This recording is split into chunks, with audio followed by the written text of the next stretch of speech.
Hey everybody, it's Seth. Today is the 29th of November 2013, which means it's been quite a few months since I've made an update on YouTube about my life. If you guys haven't watched my channel before, I used to vlog every other month about my physical transition because I am transgender. I was born a female and I've been transitioning physically to a male body for almost 2 years now. I started in January of 2012. And now feel completely congruent between my mind and my body, which I never expected to happen. I thought I would always have hang-ups about how I was socially being perceived. I still do, in smaller ways, but nothing in comparison to what I used to feel, which was a massive sense of dysphoria, depression, a disconnect between my family, my friends, and I was very kind of isolated. Didn't fully open up to people.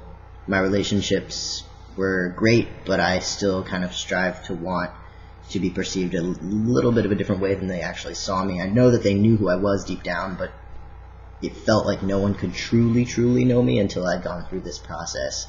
And now that I have a very honest, open, and loving relationship that's happened in the past couple of months with an amazing girl who is really fantastic and knew me, I guess, at the beginning of my college experience, but didn't really know me until this year.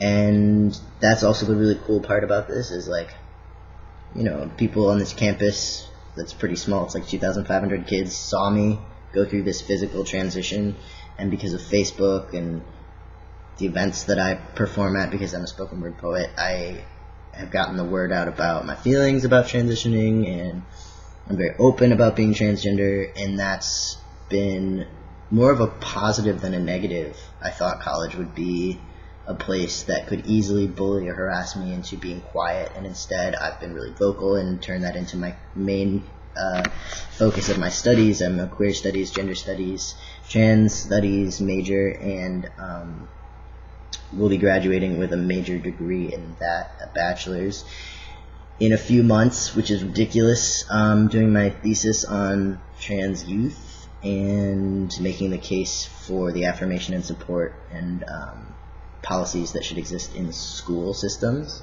in America, in public schools. So if you guys have any questions about that, send me a message. But yeah, I should update on my physical transition as far as testosterone goes. I experienced some mild hair loss over the summer and really freaked out about it. I was noticing, like, you can't see it now, but when I get out of the shower, it's just like a lot thinner than it used to be, and you can kind of see through my hair to my scalp. Also, like, I was waking up and I was shedding a lot more than I've ever shed. I don't really shed my hair at all, so that was weird. And I looked into a lot of different medications that are out there. There's Propecia, or finasteride is the other name for it. And then there's Rogaine, obviously, minoxidil, and whatever. But all of those things, at 21 years old, I didn't want to take because I felt like I would be dependent on it financially, and you do become, like, somewhat physically dependent on it. If you just stop taking it, then your hair, you know, has gotten used to it, and there's those side effects. So I just, you know, didn't want to be dependent on anything other than testosterone because I haven't really been a medications person myself, and I tried to look for natural ways that I could deal with it, but everything was just expensive, and, you know, there's no proven results and so on and so forth. So I just let it go and was like, alright, I'll wait till December of this year and see what's happened, and if it's still bad in December, I will start taking something. If not, and by waiting, I don't think that it's horrible. I think that it's stayed where it is, and it's just really thin now, which is different than before, but whatever. Then I've got facial hair, which is nice. I can grow a full beard, but it tends to look really scraggly, so I don't. My chest surgery was almost a year ago now, and my scars are becoming lighter and lighter.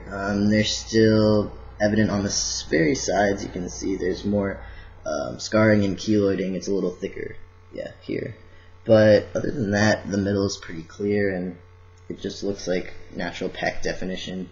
I need to lose some weight because that's what that is. That's not due to the surgery side effects. That's just the hangover here is just the fact that I've gained a little bit of weight in the past couple of months because I've been so busy and stressed out with school.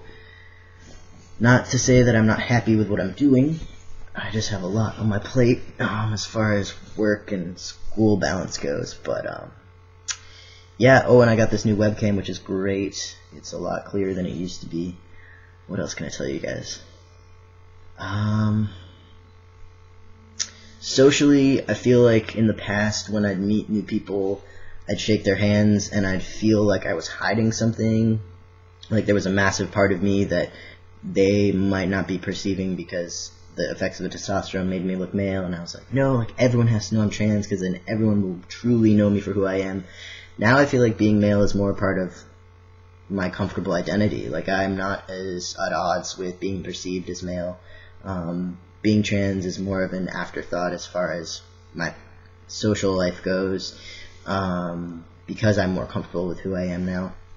And I think that just took being socialized as male, learning all the social cues, learning what I was and wasn't gonna conform to as far as male stereotypes, and being a feminist, it's really important for me to navigate that carefully, acknowledge my privilege and all that kind of stuff. So it's just like overall getting to know that world and being treated as male on testosterone is really fascinating, and now like I'm comfortable with who I am and how I've been treated, and I think it'll just like I'm comfortable. I'm in this college space where people have gotten to know me and I have educated them and I feel safe here, and the big shift and change will be when I go home, when I graduate and maybe move to a different city, and there's all those big life changes, workplace, you need to get more documents changed like my passport and things like that. I should be doing that in the next couple of months because I want to go on spring break, so it's not like my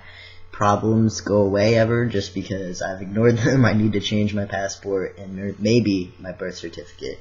I'm from North Carolina originally, so we'll have to see if they have any policies or laws in place regarding changing your gender marker and name on your birth certificate.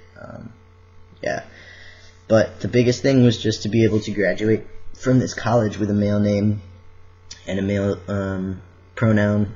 I guess they don't use pronouns on diplomas, but still.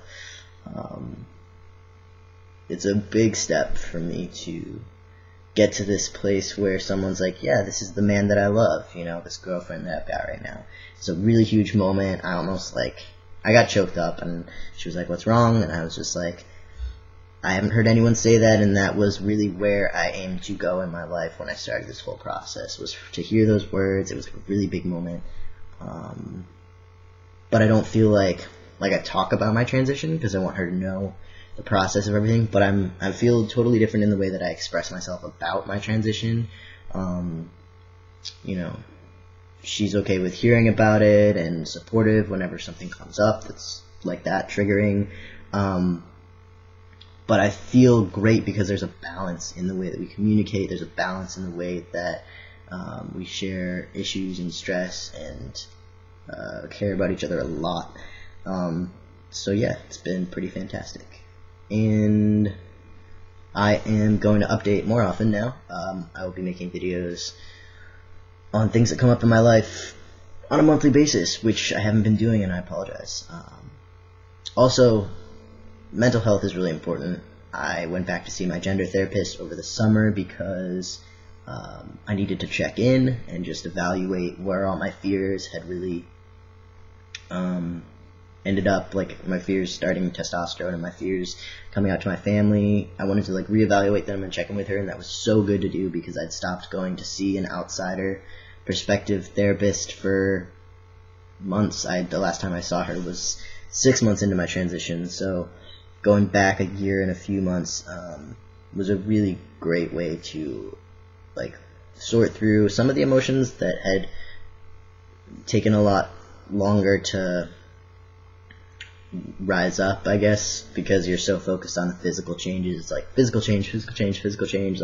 I'm so excited about this whole thing, and then after a year and a half, it's like oh, here's all the emotional baggage that was involved in having to be so stressed out about family relationships and be stressed out about, you know, dating and friendships and everything like that. Like, it was just good to go and check in, and really valuable to see her for a couple months before I came back here.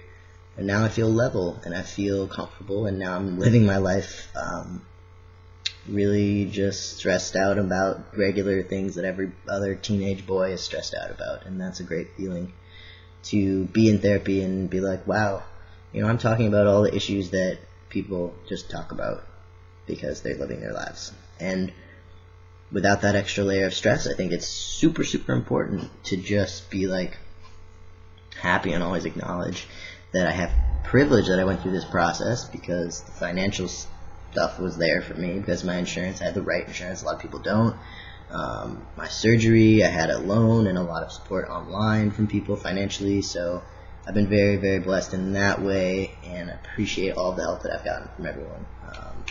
It's been really great, and yeah, look forward to more updates from me. Cheers.